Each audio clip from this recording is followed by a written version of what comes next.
Municipal ఎన్నికల వేళ నేతల మధ్య మాటల యుద్ధం నడుస్తుంది. పరస్పర ఆరోపణలు ప్రత్యారోపణలతోటి హీటెక్కిస్తున్నారు లీడర్లు. పట్టణ ఓటర్ల మనసును దోచుకునేందుకు శతవిధాలుగా ప్రయత్నిస్తున్నారు. అయితే కొన్ని చోట్ల మాటలు గీతలు దాటుతున్నాయి. దీంతో లీడర్ల అసభ్య పదజాలంపైన ఆగ్రహం వ్యక్తం చేస్తుంది తెలంగాణ సమాజం. ఇక మున్సిపల్ ఎన్నికల ముంగిట ప్రధాన పార్టీలైన కాంగ్రెస్, బీఆర్ఎస్, బీజేపీ మధ్య విమర్శల పర్వం తారాస్థాయికి చేరింది. ముఖ్యమంత్రి రేవంత్ రెడ్డి ప్రసంగంతో పాటు ప్రతిపక్ష నేతల కౌంటర్లతోటి సాగిన ఈ రాజకీయ పరిణామాలపైన చర్చిద్దాం. మనకు అందుబాటులో ఉన్నారు కార్తీక్ గారు, కాంగ్రెస్ నాయకులు. కార్తీక్ గారు నమస్కారం అండి. అదేవిధంగా బీఆర్ఎస్ నుంచి రామూర్తి గారు మనకు అందుబాటులో ఉన్నారు. రామూర్తి గారు నమస్కారం అండి. నమస్కారం. కార్తీక్ గారు, మీరు చెప్పండి, అధికారంలోకి రాకముందు రాష్ట్ర ఆర్థిక పరిస్థితి పైన మీకు ఒక అవగాహన, స్వచ్ఛమైన అవగాహన ఉంది. ఇప్పుడు ప్రతి విషయంలో కూడా గత ప్రభుత్వ అప్పులు అని సాకులు చెప్పితే అసలు అభివృద్ధి అనేది ఎప్పుడు మొదలవుతుంది? ఇలాంటి ప్రసంగాలు ఈ మున్సిపల్ ఎన్నికల్లో ఎఫెక్ట్ చూపించే అవకాశం ఉంది కదా కార్తీక్ గారు? సార్, అయితే ఈరోజు మేమేం సాకులు చూపించట్లేదు. ఉన్న పరిస్థితి ఏంది అనేది ప్రజలకు చెప్తున్నాం. ఈరోజు రాష్ట్రంలో అభివృద్ధి జరగట్లేదు అని అంటే మరి అభివృద్ధి జరగకుండానే ఈరోజు రాష్ట్రంలో ఇన్ని సంక్షేమ పథకాలని, సంక్షేమ ఫలితాలని ప్రజలు అందుకుంటున్నారా? రుణమాఫీ విషయంలో రైతులు సంతోషంగా ఉన్న మాట వాస్తవమే కదా. ఇదే బీఆర్ఎస్ పార్టీ నాయకులు మీరు చేసినటువంటి రుణమాఫీని గోడలపైన నోటీస్ బోర్డులో పెడతారా అన్నారు. నోటీస్ బోర్డులు ఎందుకు? ప్రతి ఊర్లో, ప్రతి గ్రామాల్లో గోడలపైన రాస్తాం, వచ్చి చూడండి అని గోడలపైన రాసి చూపిస్తే ఈ రోజు వరకు దానిపైన వచ్చి మాట్లాడిన వాళ్ళు ఎవ్వరు లేరు. షాబాద్కు పోయిండు ఒక ఆయన, కల్వకుంట్ల తారక రామారావు అంటే ఆయన షాబాద్కు పోయి ఆడో పెద్ద మీటింగ్ పెట్టి ఇగో ఈ మాకు రుణమాఫీ జరగలేదు అన్నారు. ఎందుకు జరగలేదు, ఏం జరగలేదు అని చెప్పి తీరా ఆడికి పోయి చూస్తే ఆమెకు రుణమాఫీ అంటే ఆమె అసలు రుణమాఫీకే అర్హురాలు కాదు. దానిపైన మాట్లాడదాం రండి సార్ అంటే ఈ రోజు వరకు కల్వకుంట్ల తారక రామారావు దానిపైన మాట్లాడడానికి వస్తలేడు. కాబట్టి ఈరోజు కాంగ్రెస్ పార్టీ పైన ఏదో ఒక నెపం మోపాలి, ఏదో ఒక రకమైనటువంటి ఆరోపణ చేయాలన్నదే వీళ్ళ ఆలోచన తప్ప ఎక్కడా కూడా వీళ్ళకి చిత్తశుద్ధి లేదు. వీళ్ళు గతంలో పెట్టిపోయినటువంటి అనేకమైనటువంటి ఫీజు బకాయిలు, విద్యార్థులకు సంబంధించినటువంటి ఫీజు బకాయిల 600 కోట్ల రూపాయలను విడుదల చేసింది కాంగ్రెస్ పార్టీ నేతృత్వంలోని ప్రజాప్రభుత్వం. కాబట్టి ఇట్లా చూసుకుంటా పోతే రైతు రుణమాఫీ కానీ, విద్యార్థులకు ఫీజు రియంబర్స్మెంట్లు కానీ, లేకపోతే బీసీ, ఎస్సీ, ఎస్టీ విద్యార్థులకు కానీ, అట్లాగే దేవాదాయ శాఖలో కానీ దాదాపు దేవాదాయ శాఖలో 1290 కోట్ల రూపాయలను విడుదల చేసి ఈరోజు ప్రతి ఒక్క దేవాలయానికి కూడా మంచి ఫండ్స్ని ఇచ్చి దేవాలయాలను అభివృద్ధి చేస్తున్న పార్టీ కాంగ్రెస్ పార్టీయే కదా. అట్లాగే రైతులకు 500 రూపాయల బోనస్ని ఇచ్చి వాళ్ళని ఎంకరేజ్ చేస్తున్నటువంటి, వరి పండించడానికి ఎంకరేజ్ చేస్తున్న పార్టీ కాంగ్రెస్ పార్టీ కాదా? గతంలో ఈ రాష్ట్రంలో వరి వేస్తే మీరు ఊరేసుకున్నట్లే అని చెప్పిన పరిస్థితి దగ్గర నుంచి ఈరోజు వరి వేస్తే రైతులు సంతోషంగా క్వింటాలకు 500 రూపాయల బోనస్ని అందుకుంటున్న మాట వాస్తవం కదా. ఈరోజు కాంగ్రెస్ పార్టీ అందిస్తున్నటువంటి ప్రతి ఫలితాన్ని కూడా బీఆర్ఎస్ పార్టీ తమ స్వార్థం కోసం ఆపుతున్న మాట వాస్తవం కదా. చిన్న ఉదాహరణ చెప్తా సార్ నేను.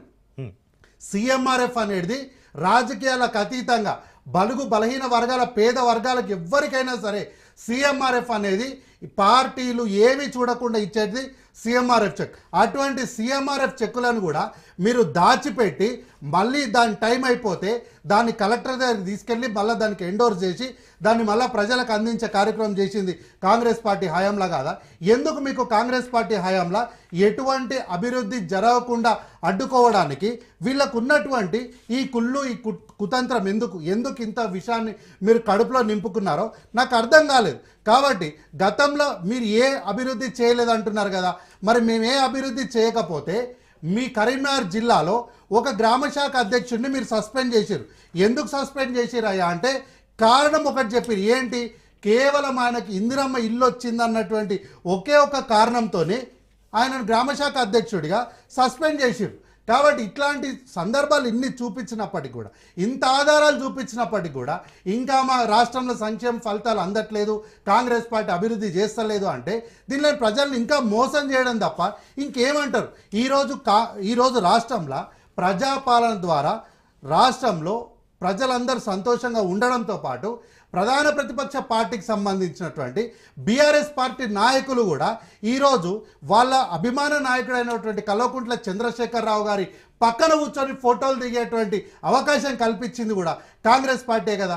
గతంలో 10 ఏళ్ళ అధికారంలో ఉన్నప్పుడు ఏనాడైనా ఈ కార్యకర్తలు కల్వకుంట్ల చంద్రశేఖరరావుని కలవడాన్ని పక్కన పెట్టండి, కనీసం చూడడానికి వీళ్ళకి అవకాశం ఉండేనా? లేదు కదా.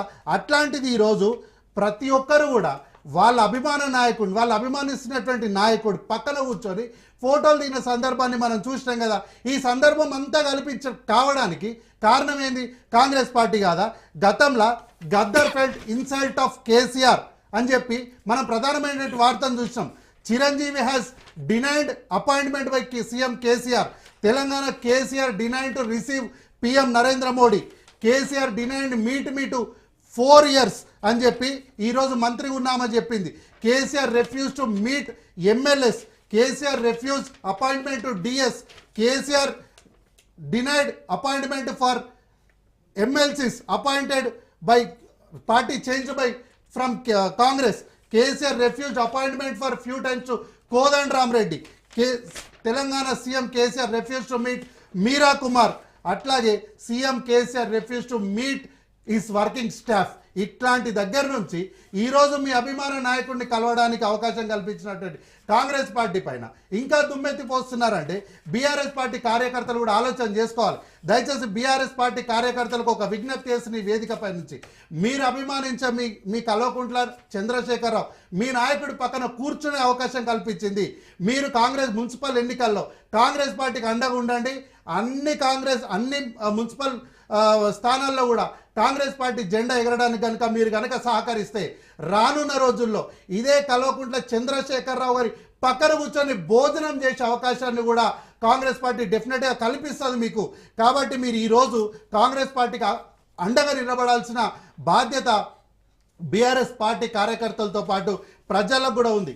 ఎందుకంటే గత ప్రభుత్వంలో మనం చూస్తే 10 ఏళ్లలో ఏ రోజు కూడా ముఖ్యమంత్రి ప్రజలను కలిసినటువంటి సందర్భం లేదు. ఇంతకుముందు నేను చెప్పినటువంటి ఒక గ్రామ శాఖ అధ్యక్షుడిని సస్పెండ్ చేసినటువంటి తాలూకు పేపర్ స్టేట్మెంట్ ఇది. ఇందిరా మిల్లు ఎట్లా తీసుకుంటావు? బీఆర్ఎస్ గ్రామ పార్టీ అధ్యక్షుడు సస్పెండ్. ఇల్లు మంజూరైందని చెప్పిన మీడియాకు చెప్పిన శ్రీనివాస్ పార్టీకి వ్యతిరేకంగా పనిచేస్తున్నాం అని చర్యలు. కరీంనగర్ జిల్లా కొండపల్కలో ఘటన. నిజంగా మేము అభివృద్ధి చేయకపోతే మీ ఒక గ్రామ శాఖ అధ్యక్షుని ఎందుకు అరెస్ట్ చేసిరో చెప్పురు. మేమేదో అప్పులు ఉన్నాయని చెప్పి సాకులు చెప్తున్నామంటారు. అడుగుతుంది దాదాపు 2,88,811 కోట్ల రూపాయలు కనీసం ఫినాన్షియల్ డిపార్ట్మెంట్లో కన్సిడరేషన్లకు రాలేదు. అనాథరైజ్డ్గా కల్వకుంట్ల చంద్రశేఖరరావు వాడేసుకున్నారని కాగి ఈ యొక్క నివేదిక అడిగితే ఈ రోజు వరకు కూడా